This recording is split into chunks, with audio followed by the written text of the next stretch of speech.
Assalamualaikum warahmatullahi wabarakatuh. Halo teman-teman, saya di sini akan melakukan observasi terhadap tempat wisata. Saya di sini bersama rekan-rekan saya yang pertama ada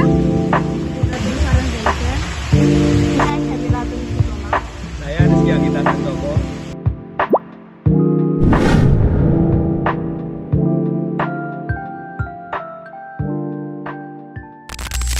Selanjutnya next akan dilayangkan beberapa pertanyaan oleh rekan saya yaitu Mas Sigit. Silakan Mas Sigit. Kalau boleh tahu nama tempat wisata ini apa ya Pak? Namanya Suruhan Ekopark. Di sini tuh sebenarnya namanya dusun dulu itu Suruhan. Terus tahun berapa itu diganti menjadi Kebun Sari. Nama asli sebenarnya itu Suruhan. Jadi kita memang ingin mengangkat nama desa di sini Suruhan itu untuk dikenal. Bukan saya mengarang nama baru. Memang nama asli. Orang sini kalau ditanya rumahnya mana, Suruhan. Ditambah Ekopark itu kan biar isu lingkungan. Ini kan masih alami semua kan. Jadi kita tidak merusak alam, tidak merusak landscape. Isunya isu lingkungan. Konsepnya tetap ekologi. Untuk selanjutnya bagaimana kondisi fasilitas yang ada di wisata ini? Fasilitas kita kalau kebutuhan wisatawan kamar mandi, musola ada, insya Allah layak. Kamar mandinya bersih, ada showernya, musola ada 2 bersih. Kalau untuk wahana rekreasi itu ada kano ada 8 macam jenis, boleh dinaiki semua seharian kalau tidak antri boleh. Ada perahu besar, ada snorkel, jadi kalau snorkelingan boleh. Ada pedal standing up boat itu yang bisa berdiri kayak selancar itu ada. Terus ini ada air terjun, di sana ada danau. Ya kita maunya meskipun mini gini tapi lengkap gitu loh. Jadi ada danau, ada sungai, ada air terjun, ada kolam renang. Mau nyelam boleh, mau renang bisa, mancing boleh.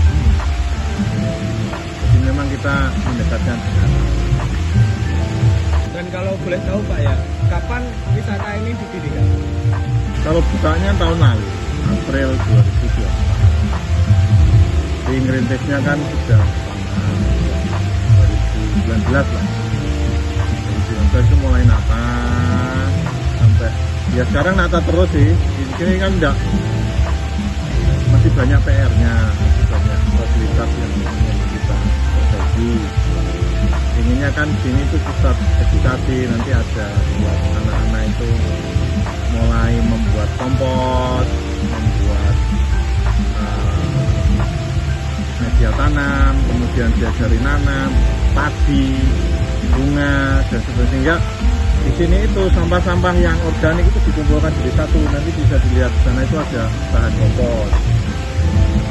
Terus nanti edukasi ternak, perikanan, ada nanti ada gurame, ada nila, ada mas, ada koi, ke depan nanti ada lobster, kambing, kelinci, dan seterusnya. Selain wisata air. Dan kalau boleh tahu nih Pak, siapa sih pemilik wisata ini? Pemiliknya tetap gabungan. Di sini kan melibatkan banyak orang. Termasuk tenaga kerja itu teman-teman sini semua. Sehingga bisa bermanfaat lah dengan lingkungan ini. Yang kerja mulai tukang sapu, perahu, tukang kayu, tukang batu, pembersih, itu semua dari sini. Saya hanya nemeni saja, bantu memotivasi saja, ngarang-ngarangkan lah. Yang nggak tiap hari saya di sini. Paling ini kan kebetulan tadi kita ada appointment ya, saya ke sini. Kalau enggak ya enggak. Dari Kak Tina?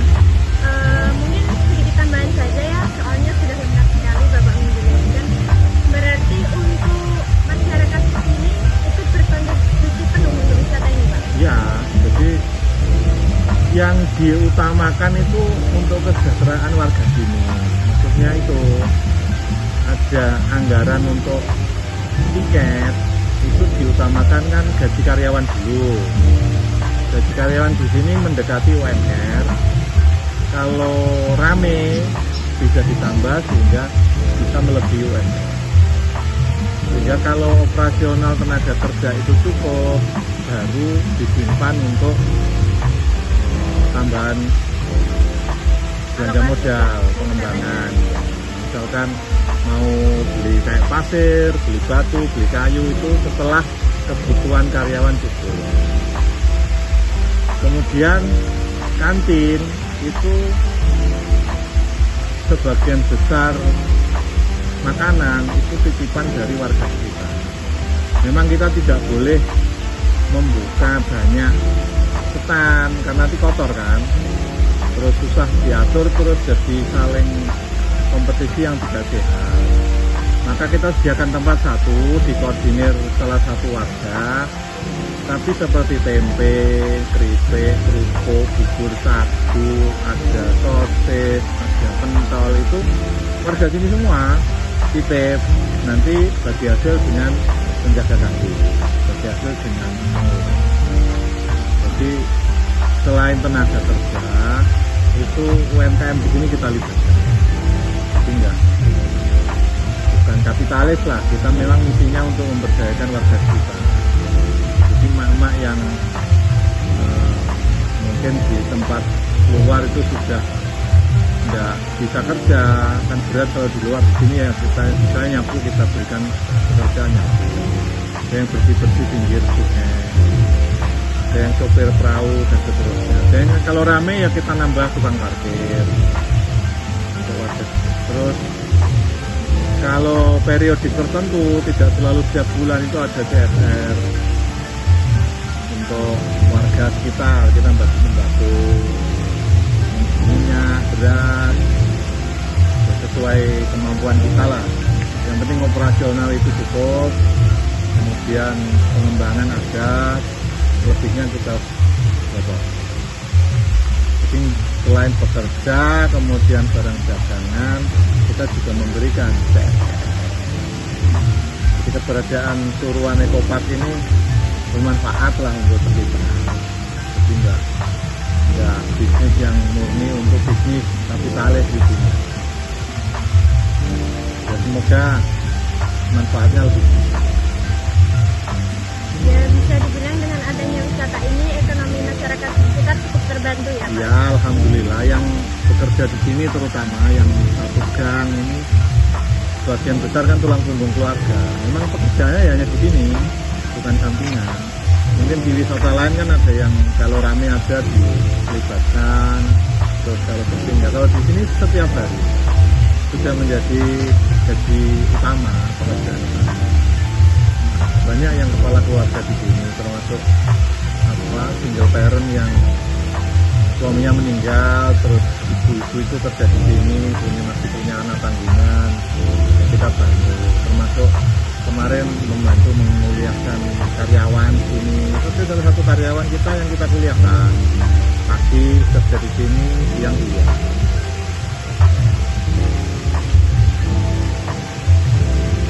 Oke, berarti untuk wisata ini sangat memberdayakan karyawan ya guys ya. Dan selanjutnya untuk pertanyaan mengenai ekosistemnya tadi juga sudah dibahas beberapa.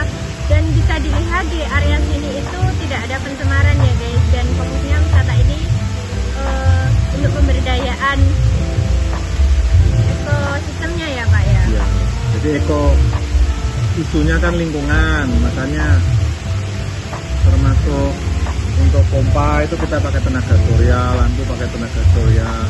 Terus sampah itu sirkular, ekonomi sirkular itu maksudnya yang limbah plastik itu kita pilah, terus dijual karyawan, pengelola nggak ngambil.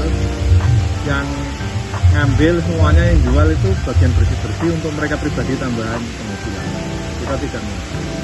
Yang organik kita kumpulkan jadi kompos. Nanti untuk bahan pupuk, media, untuk tanaman-tanaman kita ini kan perlu kompos. Jadi tidak ada yang terbuang. Tidak boleh sampah berceceran di sini. Terutama sampah anorganik itu harus keluar diolah kita, yang bisa kita daur ulang, kita jual lagi untuk kesejahteraan karyawan sendiri. Jadi pengelola tidak minta, itu dijual karyawan sendiri setelah pulang kerja terus kemudian dijual. Dan sekarang kan trennya ekonomi sirkular itu, tidak ada yang terbuang. Ya teman-teman, apakah ada pertanyaan tambahan? Oke, makasih untuk Bapak untuk waktunya untuk pagi ini. Mohon maaf juga mengganggu waktunya. Sama-sama Mbak. Kami dari kampus ITB Tuban ingin mengucapkan wassalamualaikum warahmatullahi wabarakatuh. Waalaikumsalam.